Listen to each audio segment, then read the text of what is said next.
गर्भ कल्याणक। तीर्थंकर प्रकृति की सत्ता वाला जीव जब स्वर्ग से चय होने के निकट होता है और देवायु मात्र 6 माह शेष रह जाती है, तब इंद्र अवधि ज्ञान से जानकर कि तीर्थंकर गर्भ में आएंगे, इसकी सूचना कुबेर को देता है। यह रत्न वृष्टि गर्भावतरण के 6 माह पूर्व से लेकर जन्म पर्यंत अर्थात कुल 15 माह तक प्रातः, मध्याह्न और सायं दिन में 3 बार राजभवन के प्रांगण में होती है और एक बार में 3.5 करोड़ प्रमाण होती है। श्री घृति, कीर्ति आदि 99 विद्युत कुमारी और दिक् कुमारी देवियाँ भी 6 मास पहले से बड़े हर्ष के साथ दिशाओं और विदिशाओं से आ जाती हैं। वे आकर बड़े संतोष से जिनेंद्र भगवान के होनहार माता पिता को नमस्कार करती हैं और कहती हैं कि हम इंद्र की आज्ञा से स्वर्गलोक से यहाँ आई हैं। हे देवी, आज्ञा दो, समृद्धि संपन्न हो और चिरकाल तक जीवित रहो। इस प्रकार की उत्तम वाणी को बोलती हुई वे देवियाँ महान आदर के साथ भगवान की माता के आदेश की प्रतीक्षा करने लगती हैं। उस समय परम आश्चर्य को प्राप्त कितनी ही देवियाँ माता की आवश्यक सेवा परिचर्या में,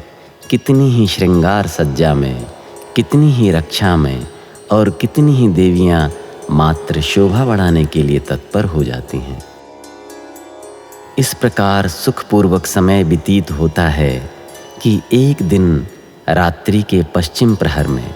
जब माता उत्तम शैया पर सुखपूर्वक शयन कर रही होती हैं, तब वह हाथी, वृषभ, सिंह, 2 माला, लक्ष्मी अभिषेक, पूर्णचंद्र, सूर्य, कलश युगल, मीन युगल, सरोवर, समुद्र, सिंहासन, देव विमान,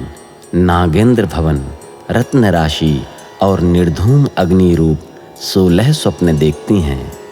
और अंत में अपने मुख में प्रवेश करते हुए शुभ्र वृषभ को देखती हैं। प्रातःकालीन जय जयकार और वाद्यों की मंगल ध्वनि से जागकर स्नान आदि कार्य से निवृत्त हो मंगल वस्त्राभूषण धारण कर प्रसन्न चित्त वह अपने पति के समीप जाती है और रात्रि में आए हुए स्वप्नों का वृत्तांत कहकर उनका फल जानने की इच्छा प्रकट करती है। स्वप्नों को सुनकर तीर्थंकर के पिता अवधि ज्ञान से विचार कर उनका फल बतलाते हैं। वह कहते हैं, हे देवी, हाथी को देखने से तुम्हारे उत्तम पुत्र होगा, महावृषभ को देखने से वह समस्त लोक में श्रेष्ठ एवं सिंह को देखने से अनंत बल का धारक होगा, 2 माला को देखने से वह समीचीन धर्म का प्रवर्तक तथा गज द्वारा अभिषिक्त लक्ष्मी को देखने से वह इंद्रों द्वारा सुमेरु पर्वत पर अभिषेक को प्राप्त होगा, पूर्ण चंद्र के देखने से 3 लोक में शांति करने वाला और सूर्य को देखने से दैदीप्यमान प्रभा का धारक अत्यंत प्रतापी होगा, कलश युगल देखने से अनेक निधियों का स्वामी होगा और मीन युगल को देखने से अत्यंत सुखी होगा, सरोवर को देखने से 1008 लक्षण सहित, समुद्र को देखने से पूर्ण ज्ञानी अर्थात केवल ज्ञानी और सिंहासन देखने से जगत गुरु होकर साम्राज्य प्राप्त करेगा, देव विमान के देखने से स्वर्ग से अवतीर्ण, नागेंद्र भवन देखने से जन्म से ही मति, श्रुति और अवधि ज्ञान का धारी होगा, रत्न राशि देखने से समस्त गुणों की खान और निर्धूम अग्नि देखने से वह कर्म ईंधन को जलाकर मोक्ष प्राप्त करने वाला होगा।